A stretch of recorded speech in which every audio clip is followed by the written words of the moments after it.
Assalamualaikum warahmatullahi wabarakatuh. Perkenalkan, nama saya Faizatul Dwi Mufidah, mahasiswa Stikes Surabaya S1 Ilmu Keperawatan semester 4. Di sini saya akan menjelaskan tentang B cell atau sel B atau yang lebih dikenal lagi dengan limfosit B dalam reseptor dan pengaktifan sel B atau B cell. Terima kasih, tonton videonya. Menjelaskan tentang limfosit B. Limfosit B adalah salah satu komponen dari sistem imun spesifik. Nah, setiap limfosit B, mari kita tulis.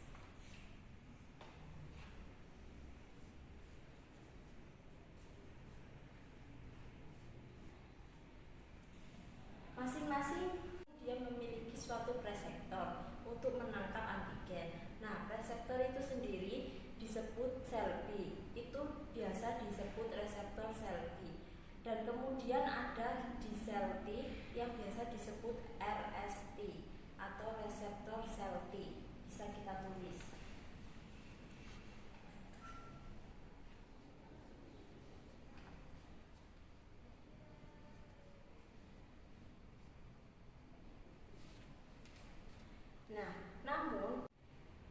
Kedua reseptor ini bekerja sebagai mata.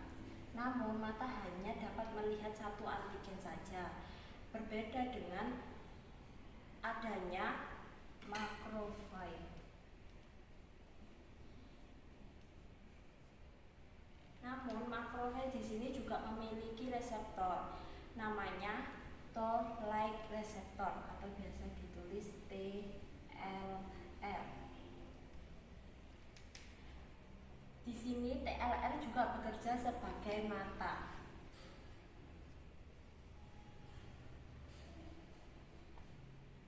Yang membedakan di sini, kalau reseptor pada sistem spesifik itu hanya mampu melihat satu antigen saja. Sedangkan kalau mata dan reseptor makrofag itu dapat melihat semua antigen.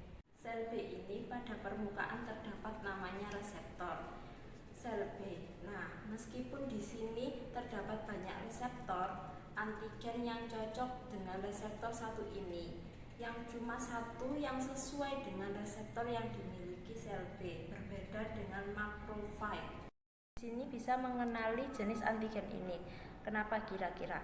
Ya karena makrofag ini mampu mengenali ciri umum suatu patogen ini. Kalau yang ini mengenali ciri spesifik. Nah, terus apa bedanya RSB dan RST? Bedanya di sini jelas, seperti cara kerjanya, kemudian bentuknya juga berbeda. Kalau bentuk dari RSB sendiri itu seperti huruf Y. Kalau bentuknya RST itu bentuknya seperti huruf X.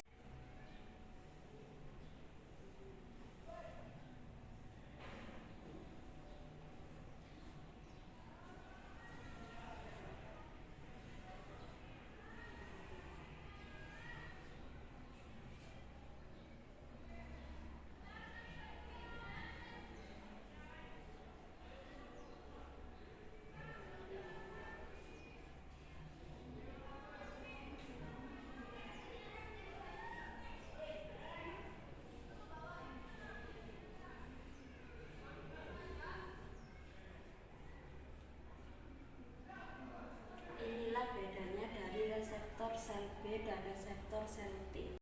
Nah, bahasan tentang limfoid B ini kita nanti bahas yang pertama tentang pengaktifan sel B, yang kedua antibodi.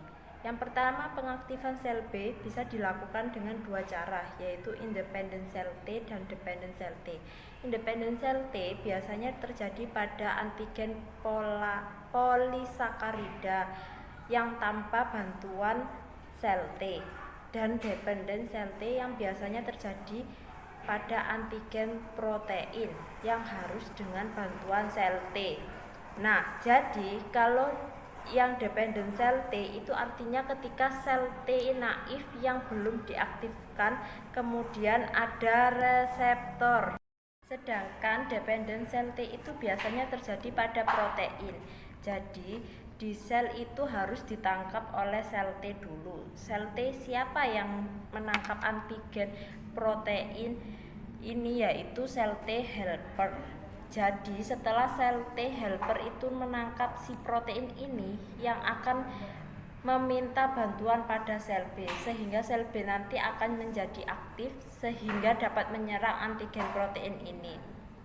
Kedua, antibodi. Antibodi ini apa sih? Antibodi ini adalah salah satu protein plasma.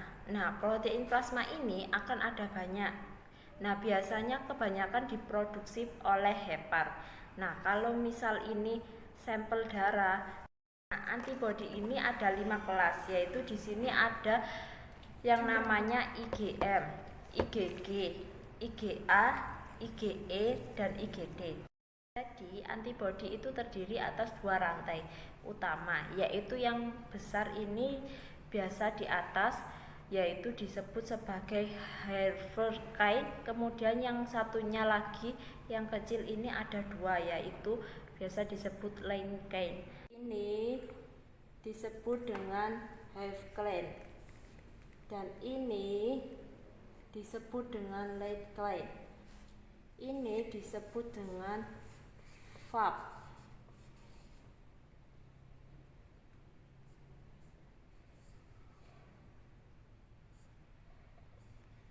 Itu aja ya penjelasan tentang B-cell. Semoga kalian suka dan dapat memahaminya tentang video ini.